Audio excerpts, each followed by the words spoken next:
What if the woman you just saved from dying in the middle of the forest turned out to be the heiress to $1 billion empire, one the world believed had vanished without a trace? And what if just when you start to trust each other, a helicopter shows up to take her back to the life she nearly died escaping? Stay with this story. The wind in Glacier National Park carried the scent of pine and snowmelt, brushing across Sienna Langford's skin as she stood alone on the narrow trail. For a moment she closed her eyes and listened, to birdsong echoing high in the trees, to the whisper of branches swaying above her, to the profound silence that waited between every breath. This was what she had come for. Not just to disappear from New York, but to remember what it felt like to exist without anyone watching. She had left everything behind without a word. No goodbye to her father, no explanation to the media, no final confrontation with Chase Everton, the man she was supposed to marry in 3 weeks. She had simply packed a bag, booked a one-way ticket to Montana, and driven until the road ended. Her name was on the front page of every business journal and tabloid. Heiress vanishes. Billionaire's daughter flees high-profile engagement. But none of that mattered here. Here, she wasn't Alan Langford's legacy or a pawn in a corporate merger disguised as a wedding. She was just a woman walking into the wild. The trail was narrower than she expected, winding through dense thickets of spruce and fir, occasionally breaking open to reveal sweeping views of snow-dusted peaks. Sienna had researched every inch of this path, memorized topography maps, packed her gear with obsessive precision. She wasn't reckless. She was prepared, or so she thought. The bite came without warning. 1 second, she was stepping over a mossy log. The next, a flash of motion struck her ankle, a sharp stabbing pain followed by a searing burn. She cried out, stumbling backward into the underbrush, her leg buckling beneath her. Her pack slammed into the ground and she gasped, already feeling the venom ripple up her calf like lightning beneath her skin. A timber rattlesnake. It had been coiled near the base of the log, silent, perfect camouflage until it struck. Now it slithered away through the brush, its job done, its threat fulfilled. Sienna's heart raced. She clawed at her pants leg, revealing 2 puncture wounds just above her hiking boot. Her vision blurred. Her breath came fast, too fast, her body betraying her training. She tried to reach for her phone. No signal. No bars. No help. The panic rose like a tidal wave, cresting and crashing against every rational thought she tried to hold on to. And then, he appeared. From the trees, like a shadow-given form, a man emerged. Tall, broad-shouldered, dressed in layers of flannel and worn canvas. His beard was trimmed short, his eyes a startling grey that cut through her panic like ice water. "Don't move," he said, kneeling beside her. His voice was steady, grounded. "I saw it. Timber rattler. You're lucky it wasn't worse." Sienna tried to speak, but all she could manage was a strangled whisper. "It hurts. I know," he interrupted gently. "I need to see the wound." His hands moved with calm precision, rolling up her pants leg and examining the bite. He reached into a satchel slung across his chest and pulled out a bundle of herbs already wrapped in cloth. She watched through a haze of pain as he crushed the leaves between his fingers, releasing a bitter, earthy sap. He pressed it firmly onto the bite, and the burn that followed made her cry out. "I'm Elijah," he said. "What's your name?" "Sienna," she gasped. "Good. You're still lucid. That's a good sign." She wanted to ask how he knew what to do, but the words wouldn't come. The pain was like fire now, crawling up her legs, setting her nerves alight. "I'm going to carry you," he said. "You won't make it far on your own." "No, I can. No, you can't." And then he lifted her. Just like that. As if she weighed nothing. Her arms curled instinctively around his neck and she buried her face into his flannel shirt, her body trembling with shock. The forest spun around them as he walked, a blur of green and shadow and dappled light. His stride was strong and sure, his breath steady. Sienna focused on that rhythm, clinging to it like a lifeline. Within minutes, they reached a cabin tucked into a clearing she never would have found on her own. It looked like it had grown from the earth, wood and stone, smoke curling from a hand-built chimney, a small herb garden thriving at the edge of the porch. Elijah pushed the door open with his shoulder and laid her on a cot near the fire. Then he moved fast. No hesitation. He crushed more herbs into a mortar, poured boiling water from a kettle already warming on the hearth, and mixed a dark tincture that smelled like bark and smoke. "Drink this," he said, holding a cup to her lips. "It'll help slow the spread." She swallowed and gagged. It tasted like metal and moss and something old. He sat beside her, checking the wound, replacing the poultice, wrapping her leg in a strip of linen that smelled faintly of cedar. Sienna couldn't stop shivering. "You'll be all right," Elijah said, though his tone was grimmer than his words. "You just need to stay awake. Stay here." But her body was giving out. Her mind was fading. "Hey," he said sharply, tapping her cheek. "Sienna, eyes on me." She blinked, fighting the darkness. "You went through my things," she mumbled. "Only to find your name," he replied. "I'm not a thief, just someone who didn't want you to die nameless in the woods." She let out a weak breath, then whispered, "I hate this." "I know," he said, voice soft. "But you're doing good. Just hold on." Time passed in strange, dragging stretches. Elijah never left her side. He applied pressure, whispered instructions, cooled her forehead with damp cloths. His hands moved with the kind of practiced certainty that only came from a man who had saved lives before. Many, maybe too many. As night fell and the forest outside hushed into stillness, Sienna hovered in and out of consciousness. Elijah watched her breathing, measured every shift in her pulse, and when her chest suddenly stilled, when she gasped and fell limp, he moved like lightning. CPR, compressions, breath again. Again. "Sienna," he growled through clenched teeth. "You are not dying here, you hear me?" Another breath, more pressure. The firelight flickered wildly, shadows dancing across the walls. Then she jolted, gasped, coughed, eyes wide. Elijah caught her hands. "Easy, easy, you're back." She stared at him, tears spilling over. "I thought I was strong," she whispered. "You are," he replied. "You just faced something bigger than strength." And in the quiet that followed, her breath ragged, his hands still trembling, something unspoken settled between them. Not love, not yet, but something just as rare. A beginning. A bond forged not in comfort, but in survival. And outside the cabin, beneath the stars, the forest bore witness to the start of a story neither of them could yet name. The days that followed blurred, together in a rhythm that felt entirely foreign to Sienna Langford, one not marked by meetings, headlines, or curated social posts, but by the pace of breath and the subtle shifts in nature. Each morning in Elijah Hart's cabin began with silence, not out of discomfort, but reverence. The kind of silence that demanded attention, not filled with noise but with meaning. It was in that silence Sienna began to listen. Not just to the forest, but to herself. Her recovery progressed slowly. The swelling in her ankle receded day by day under Elijah's steady, capable care. He crafted fresh poultices each morning from leaves and roots gathered nearby, crushed them with care, and wrapped her wound in linen that carried the faint scent of pine. When she winced, he didn't flinch. He watched her reactions closely, adjusting his movements, not with pity, but with focus. His attention wasn't performative, it was lived in, quiet, deeply present. The first time she stood on her own again, the earth felt unfamiliar beneath her feet, like she was stepping onto a new planet. Elijah didn't offer a hand unless she asked for it. She appreciated that. It gave her back a piece of herself she hadn't realized she'd lost. The cabin, though small and plainly built, was a portrait of intentional living. Everything had its place. Bundles of dried herbs hanging from the beams, firewood stacked meticulously by the hearth, worn books lining handmade shelves. A sketch of a mountain ridge was tacked above the window, rough and detailed. Sienna found herself drawn to it repeatedly. It wasn't beautiful in the traditional sense, but there was something honest about it. The same way there was something honest about Elijah. In those early days, conversation came slowly. Elijah wasn't a man who spoke to fill space. He spoke when the words mattered. But as her energy returned and the fever left her, so did the walls she had built to survive the world she'd left behind. She began asking questions, not out of small talk but genuine curiosity. "Have you always lived here?" she asked one afternoon as he carved a spoon from a piece of cedar by the firelight.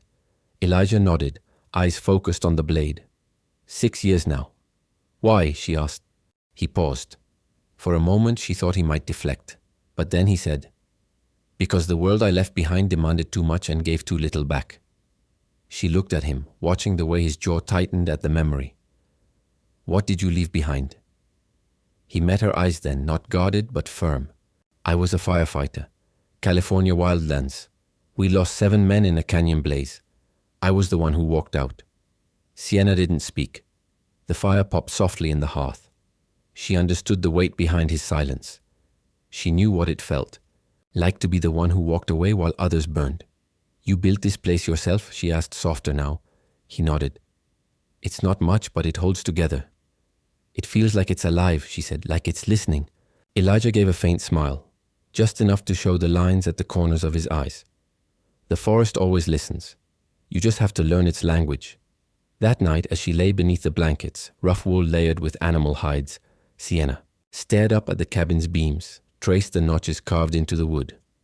One for each season passed, she guessed. Each year survived. A quiet legacy. In the world she came from, legacy meant towering buildings and last names on foundations. Here, it meant knowing which berries healed and which ones killed.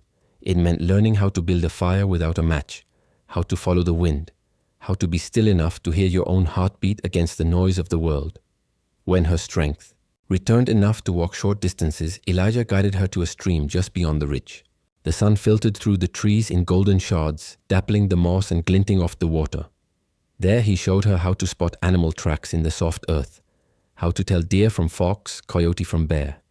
He spoke in low tones, pointing with his fingers, letting her observe before offering answers.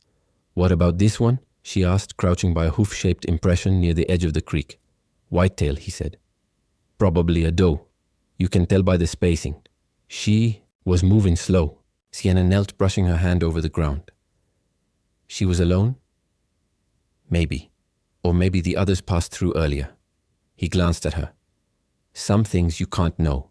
You just make your best guess and keep moving. She nodded, the meaning behind his words not lost on her. Later, back at the cabin, they sat outside on the porch steps. Sienna wrapped herself in the flannel shirt Elijah had lent her and sipped a warm herbal tea made from wild mint and spruce tips. The air was crisp. The stars above stretched endlessly, untouched by city light. I haven't seen the stars like this in years, she murmured. They've always been here, Elijah said. We just forget to look up.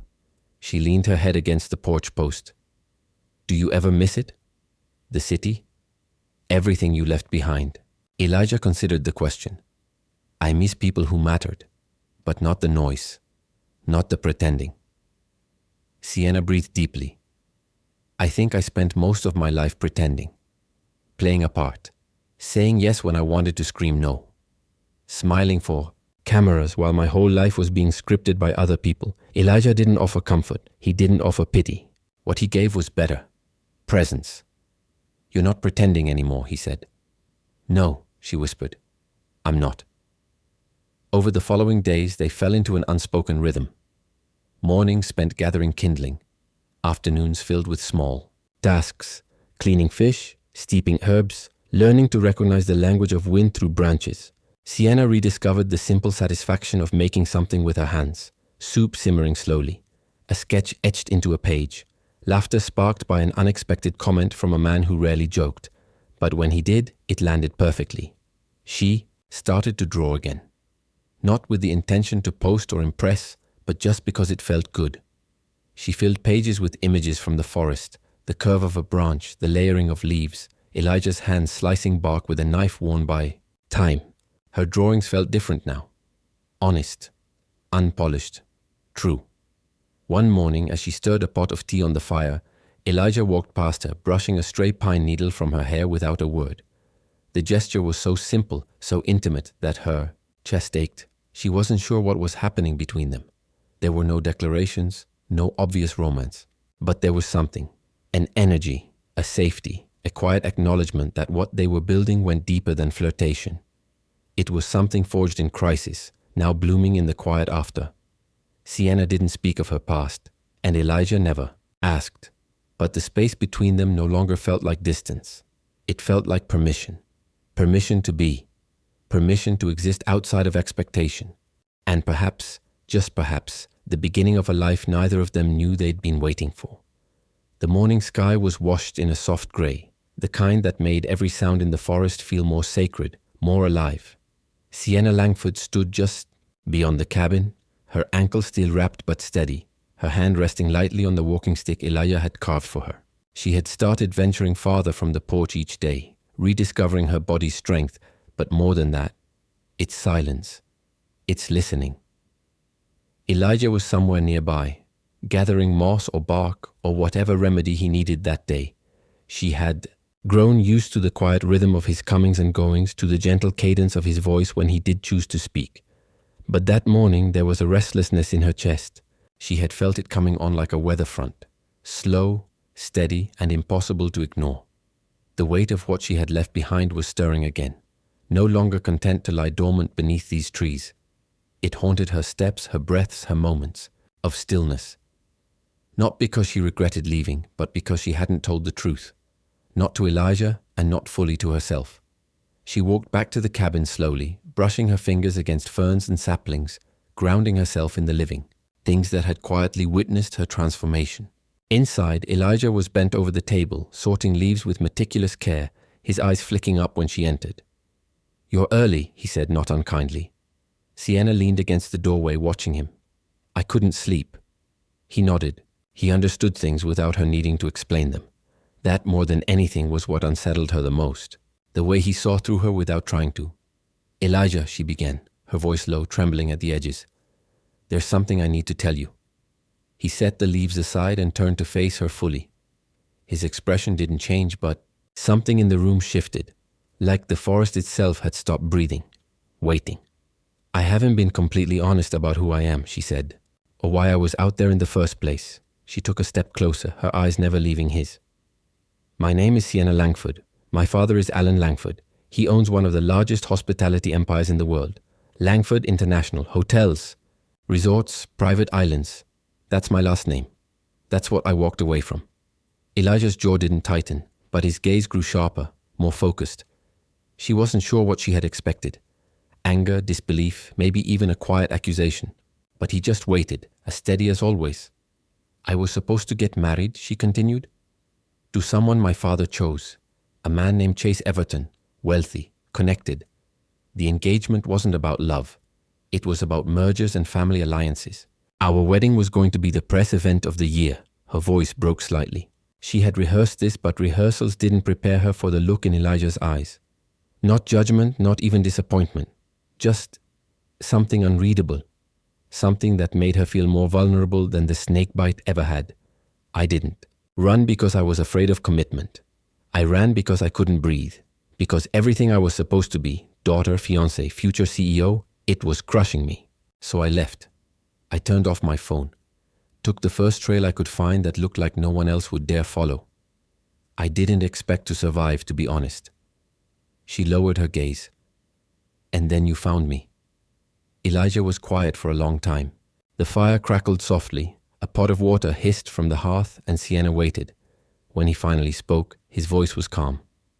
"I figured you came from money." Her eyes flicked up in surprise.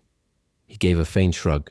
"The gear you had, the way you spoke, the callus is not yet formed, but I didn't know the name. I didn't need to." Her breath caught. "You're not angry?" "No," he said, "but I'm wondering why you're telling me now." Sienna stepped farther into the room, her voice gentler now. "Because this place, this time here, it's changed me, and it didn't feel right to keep hiding. You've given me more truth in a week than I've gotten in years. You deserved mine." Elijah nodded slowly. He turned back to the table, grounding his hands in the work, in something tangible. "I don't care who your father is," he said, "but you need to know this life, this place. It isn't a stage. If you're here, really here, it has to be because you choose it, not because you're running from something." "I'm not running," she said, "not anymore." The silence between them thickened, but it wasn't cold. It was contemplative, heavy with meaning. And then an unfamiliar sound cut through the quiet, a low mechanical hum in the distance. Sienna froze. Elijah's head turned, eyes narrowing. "That's a helicopter," he said. Her stomach dropped. "No." The sound grew louder, closer. The clearing outside vibrated with its arrival, pine needles scattering like a disturbed nest. Sienna stepped to the window. A sleek black chopper hovered above the trees, then descended into the open field near the garden, flattening grass and raising clouds of dust. Men in suits jumped out before the blades even stopped spinning. One of them held a radio. Another scanned the area with purpose. Then their eyes found her. "Miss Langford," one shouted. "Thank God, we've been searching for weeks." Sienna didn't move. Her legs were stone. "Elijah," she said, her voice barely audible. "I swear I didn't. I thought I left everything behind." I didn't bring anything trackable but the camera. On the trail, before the snake, there was a motion sensor. Camera. It must have picked up my face. Elijah nodded slowly, absorbing the truth with the same quiet steadiness he always carried. But she could see the retreat in his eyes. Not rejection, just the silent bracing of a man who knew how this world worked. You're leaving, he said. I don't want to, she said, stepping toward him. I didn't ask for this. But it's yours, he said. The name, the legacy. You can't hide from it forever. I'm not hiding, she said, but I don't know how to bring that world into this one. I don't know if it's possible. He looked at her, really looked, as if memorizing her for the last time. Maybe not. Maybe they were never meant to fit together. Tears filled her eyes. Will you wait for me? His answer was quiet but clear. I don't go many places. You'll know where to find me. She reached for his hand, held it for one last moment, and then turned toward the door. As the helicopter lifted and the cabin shrank beneath her, Sienna pressed her palm to the glass. Below, Elijah stood alone in the clearing, his figure framed by the trees unmoving. And she realized something powerful. This was not the end of a chapter, but the beginning of a reckoning. Not just with her family or the press, but with herself. With the truth she now carried, and the life she still had to choose. The city returned to her like a wave she wasn't ready to drown in. The moment Sienna Langford stepped off the helicopter onto the rooftop of Langford International's downtown Manhattan headquarters, she was no longer a woman who had walked through forests and survived a venomous bite. She was the daughter of an empire flanked by handlers and security, reporters shouting questions as cameras captured her every move.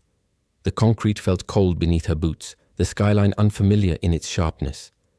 Even though she had lived here for most of her life, nothing about it felt like home anymore.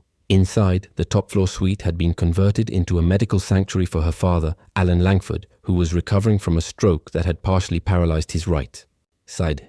He looked smaller now, a man once towering and immovable, now propped up on silk pillows in a room that smelled faintly of antiseptic and imported lilies. When he saw her, his face crumpled, not with disappointment, but with relief. Sienna, he rasped, reaching for her with a trembling hand. You came back?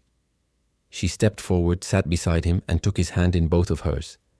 It was strange to feel the warmth of him again. This man who had built hotels across continents, but had never quite known how to build a relationship with his only child. I had to, she whispered. They would have kept sending more helicopters until one finally dragged me back. He chuckled hoarsely, the sound thick with exhaustion. You scared the hell out of everyone. I scared myself too, she said. But the truth was she hadn't. Not in the way he meant. What had frightened her most wasn't the wilderness or the snake bite, or even the possibility of dying alone in a forest. It was how quickly the noise of the world faded when she stepped away from it. How easy it was to forget the person she'd been trained to become. In the days that followed, she moved through the corridors of Langford International like a ghost. She sat in on meetings, her presence both spectacle and reassurance to the board members who needed proof that the Langford name would remain intact. They saw her return as a victory. The heiress had come home, and order had been restored. But order, she realized, had never been her aim. Each time someone offered her a seat at the head of the table, she heard Elijah's voice in her memory, calm and rooted. If you're here, really here, it has to be because you choose it. Not because you're running, and she wasn't running anymore. She was walking straight into the truth. The truth was, she didn't want the life laid out before her. She didn't want to spend her days in boardrooms or high-rise penthouses, crafting partnerships with men who used her last name like a currency. She didn't want to marry for alliance or smile for magazines, or pretend that the legacy she had inherited was the same as the life she was meant to lead. So she began to listen, not to the men in suits or the advisors whispering strategy, but to the silence inside her. The same silence she had found in the woods, in the cabin beside Elijah. It spoke louder than any of them. She reviewed her holdings. She studied the contracts. She spoke with her lawyers, quietly, precisely. And then she acted. First came the announcement. Sienna Langford would not be stepping into the role of CEO at Langford International. Effective immediately, she was withdrawing from all executive responsibilities, declining her position on the board.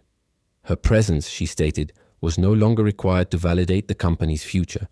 Then came the shift in financial assets. She redirected a significant portion of her inheritance, nearly 70%, into a new foundation, the Langford Earth Legacy Initiative.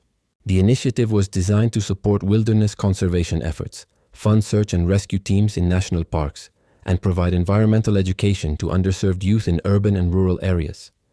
The media didn't know what to make of it. Was this a scandal? A spiritual awakening? A breakdown in disguise? But Sienna didn't give them a narrative to consume. She didn't hire a PR firm. She didn't go on talk shows or offer glossy interviews. Instead, she released one thing, a single essay published, anonymously at first, then confirmed to be hers. It was titled, "The Bite That Changed Me." In it, she spoke not of brands or betrayal, but of breath, of fear, of Elijah Hart, of waking up in a place where there were no mirrors to perform for, only trees to bear silent witness. She wrote about the taste of herbal medicine, the way survival stripped her bare, the way healing wasn't glamorous. It was slow and brutal and real. She described how she had found the edges of her true self not in success, but in stillness. The essay spread like wildfire. Within a week, it had been translated into 5 languages. Environmental groups reached out. Students across the country shared it in college forums. People who had never cared about land preservation suddenly started asking different questions. She received letters, hundreds, maybe thousands, from strangers, from women, from former CEOs, from people who felt like they too were living someone else's version of their life. And through it all, she thought of Elijah, not in some romantic haze, but in gratitude, in memory, in unfinished conversation. She hadn't spoken to him since the helicopter lifted her out of the clearing. Part of her wondered if he'd resent her return to the world. Another part knew he wouldn't. He wasn't the kind of man who measured people by what they said in moments of ease. He waited to see what they did when the weight returned, so she waited too. Not out of indecision, but out of respect. Then came the press conference. She stood behind a modest podium in a simple room, no elaborate staging or flashing lights. Just Sienna wearing a soft grey suit, her hair pulled back, her voice steady. "Thank you for coming," she began.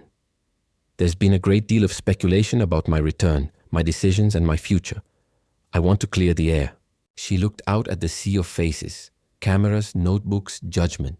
For most of my life, I was taught to believe that success looked like this.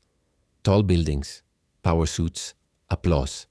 But recently I learned that success can also look like silence, like knowing how to identify a poisonous plant, like building trust in the middle of nowhere with someone who expects nothing from you but truth. Her voice didn't waver. Not once. "I am choosing a different path. I will not lead Langford International. I will not inherit the throne I never asked for. I am not stepping down in disgrace. I am stepping away with purpose." She paused, letting the weight settle. "My future lies in what saved me. The wilderness, the stillness, the people who choose integrity over image. And I intend to protect those things with everything I've been given." When it was over, she left the podium. She didn't stay for questions. She didn't need to, because for the first time in her life, she had nothing to prove, only something to return to. The path back to the forest was both familiar and utterly transformed. Sienna Langford felt it with every step, the difference between escape and return, between running and choosing. She carried no entourage this time, no signal, no promises of reception or safety. What she carried instead was certainty. Not the kind her former world had demanded, polished, branded, marketable, but the quiet kind, the kind that sits low in the belly and rises with every step you take toward the life you know is meant for you. She hiked for hours, her pack light, her body strong in a way it hadn't been when she first arrived in Montana weeks ago, terrified and alone. Now her strength wasn't built on adrenaline or fear, but on clarity. Each step she took was purposeful, marked by memory and a reverence for the land that had stripped her down and slowly built her back up. The signs Elijah had once pointed out were still there. The leaning cedar that bent like an archway, the alma, forked stone that marked the last mile, the silent hush of wind that signaled the clearing was close. She slowed as she reached the edge, her breath catching in her throat as the familiar silhouette of the cabin came into view. It looked the same. Smoke drifted from the chimney, soft and slow. The garden was alive with wild greens and overgrown.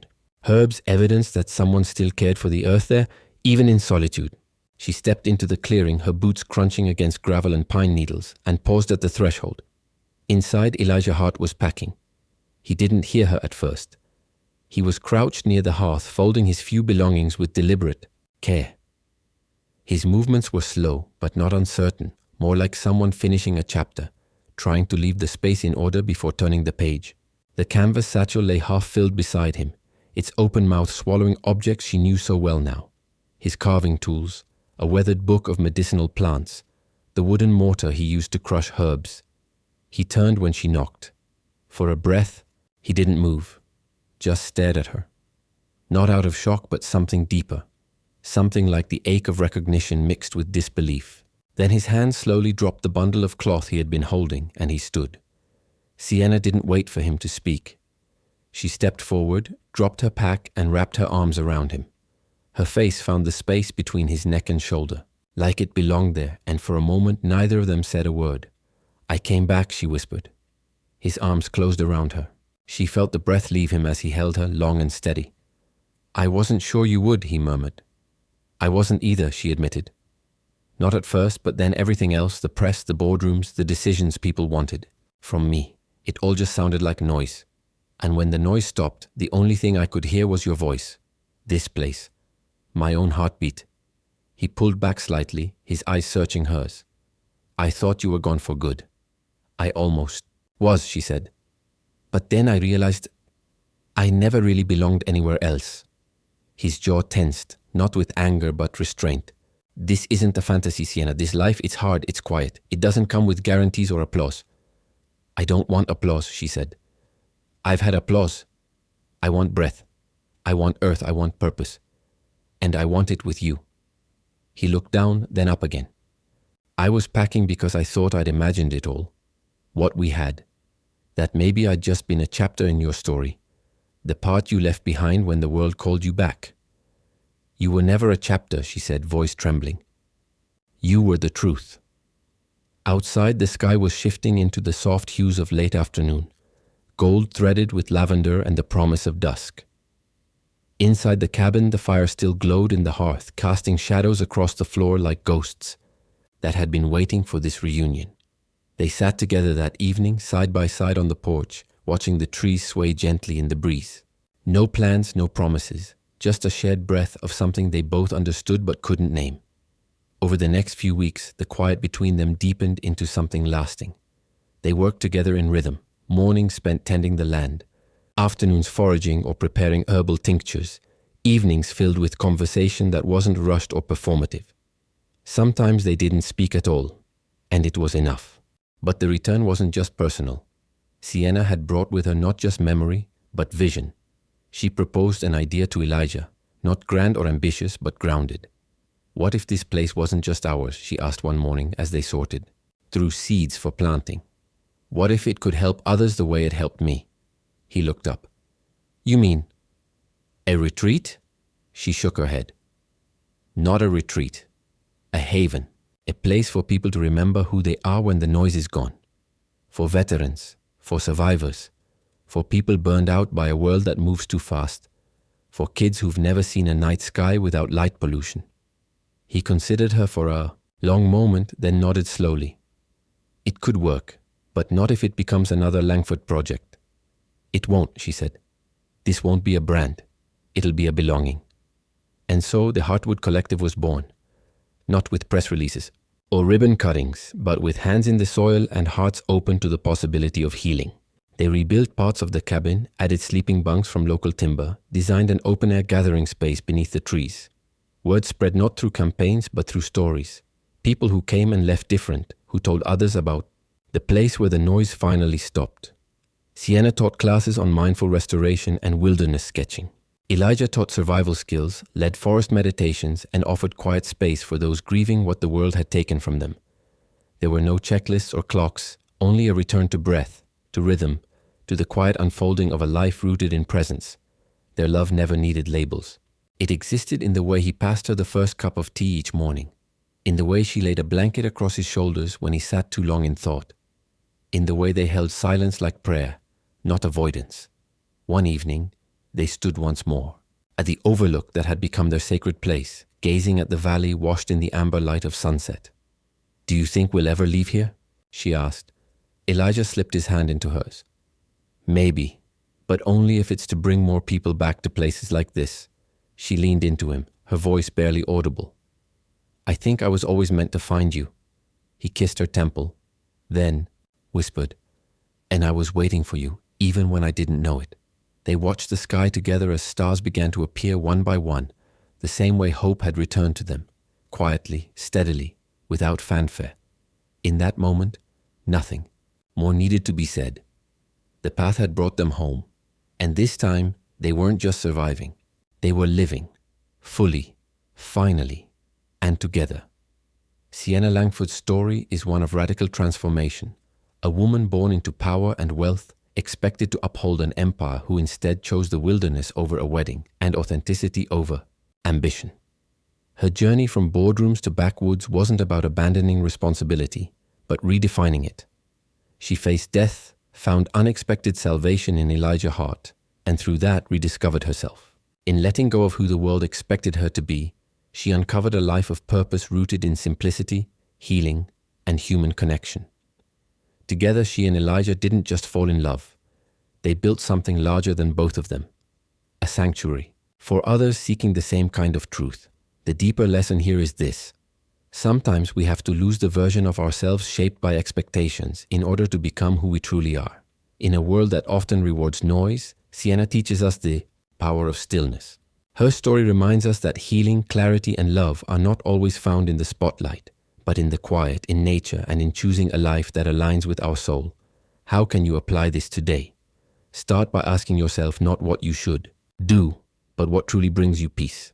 That answer may just change your entire path. Quick interaction quiz. What ultimately helps Sienna discover her true purpose? A. Taking over her father's company. B. Escaping into nature and rebuilding her life with Elijah. Comment A or B below. We'd also love to hear from you. What would you have done in Sienna's place? Would you have returned to the city or stayed in the woods? Share your thoughts in the comments so others can see different perspectives. And don't forget, subscribe to the channel to support us in creating more heartfelt, meaningful stories just like this one. Your support gives us the motivation to keep bringing these narratives to life. See you in the next story.